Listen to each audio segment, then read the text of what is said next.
and welcome back to my channel. So I know I look a little bit weird and like there's like random blue. It's because I'm about to go work out, but really quick, I had some time, so I was like, I'm just gonna film this really fast. So this is just gonna be a really quick video, like a little update video, because I don't know if you guys noticed, but my last couple videos have been so long, and I did not want them to be that long. I wanted them to be like a normal like 9 to 12 minute video, but I just had so many things I wanted to say, so this is gonna be a quick one, I promise. But this is just going to be like a little Fall Out Boy update video. If you guys didn't know, like things that were going on, I'm just going to kind of go through some things. So first of all, I know a lot of people were expecting me to make a video last week about MANIA, but I was waiting and waiting to see if I would get a copy of it in the mail, and obviously I didn't, which really sucks. I was really hoping I was going to get one. Nobody I know personally actually did get one. I just wanted to kind of give you guys my thoughts on it. I think the whole like thing that they did for it is so cool, like to send out like free EPs of unreleased demos to everybody. Like I think it's kind of sneaky because they said so many times that there weren't any like demos there, you know, everything was scrapped. Obviously that wasn't the case, but I think it's really cool. Like obviously you could tell that they're demos, and you know, nobody really knows what they would have sounded like as full songs, but a lot of people really like them. I really like them, and it's kind of cool too.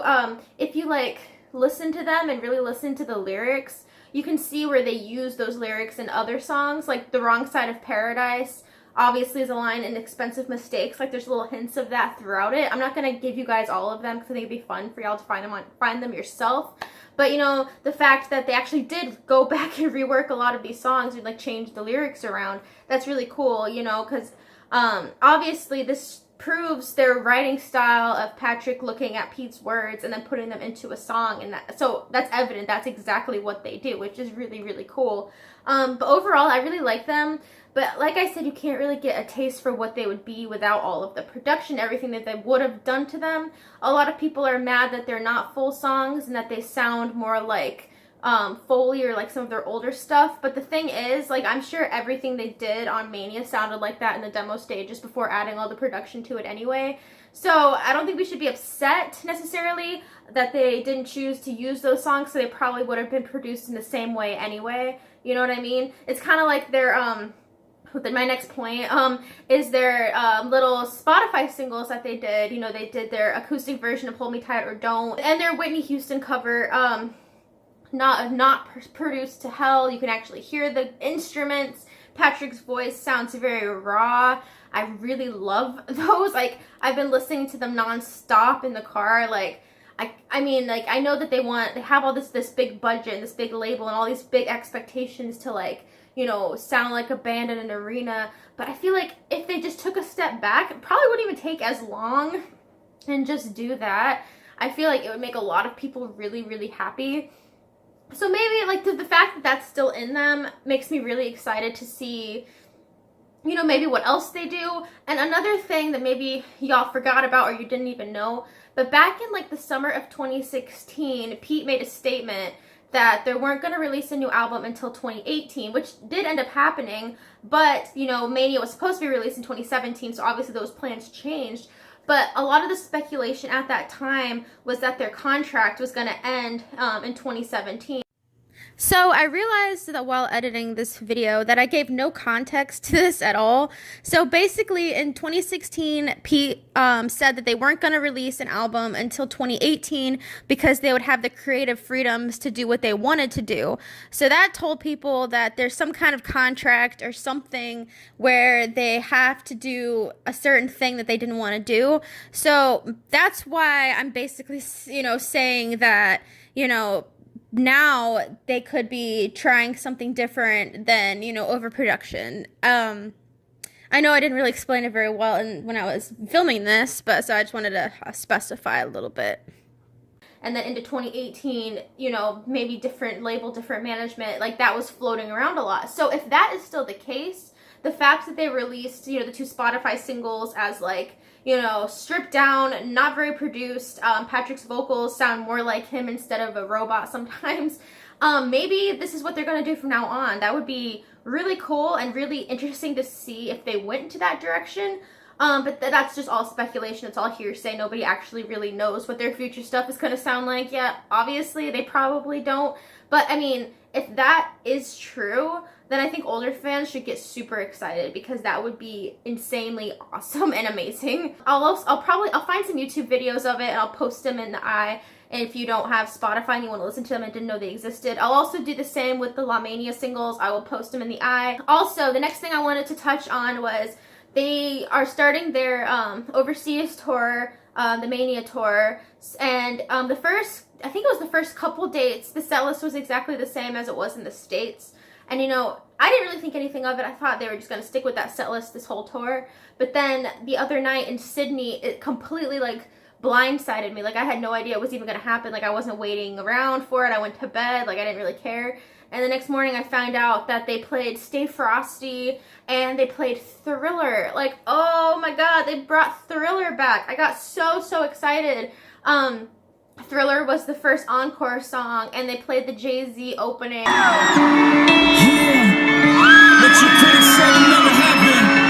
You dedicate this album to anybody. People said couldn't make it. To the fans that held us down, to everybody that came around. Welcome. It's here.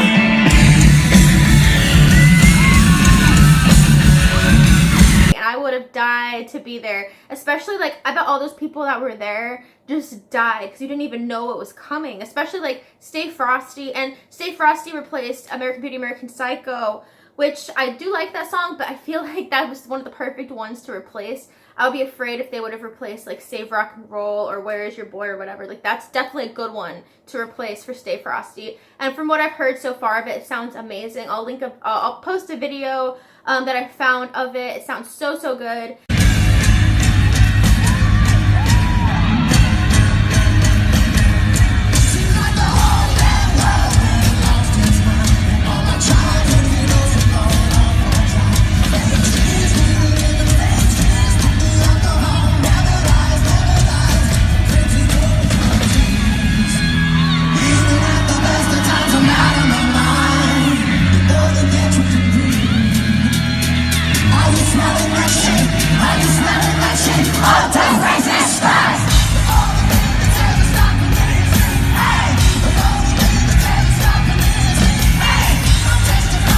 And Thriller was back, and that didn't even replace anything. They just added it to the set list, which is awesome, which makes me happy to know that they're not just going to replace a bunch of songs that they like to play. So yeah, that happened. I'll link a video of Thriller that I found on YouTube in the eye and a video of Stay Frosty I found in the eye if you guys want to check it out.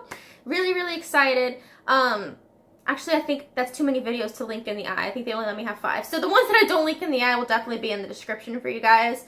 The next thing I wanted to talk about was to speculate the set list for maybe future tour dates overseas, since they are looking at changing it up.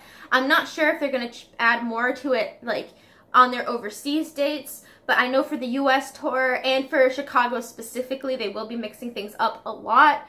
And with the set list they have now, I definitely feel like there's room to take out like songs like Immortals, Irresistible, you know, things like that to add. You know, they're probably going to add a couple songs for Mania, but in a perfect world, they would add some older songs as well. For those of you going to Chicago, if you guys didn't know, the set list for Chicago is going to be completely different than the entire tour. Pete confirmed that the other day, so that's going to be really exciting. Like, since it's going to be a show of like all fans, I'm sure it's going to have so many fan favorites on there. Hopefully some we've never heard in years.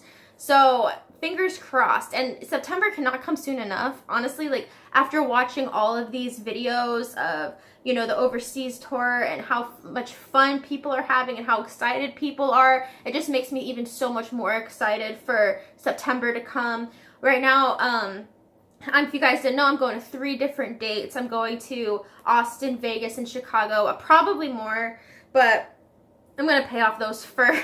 Like, they're on my credit card, so there's that. This is just a quick little Fall Out Boy Roundup video for you guys. Hope you guys are having a great weekend. If you guys have been at any of these overseas shows, let me know down in the comments. How were they? Was it amazing? Like, was anybody at that Sydney show where they played Thriller and Stay Frosty? You guys were probably like on cloud 9. I would die. Anyway, I really hope you guys are having an awesome week, and I will see you guys next time. Bye.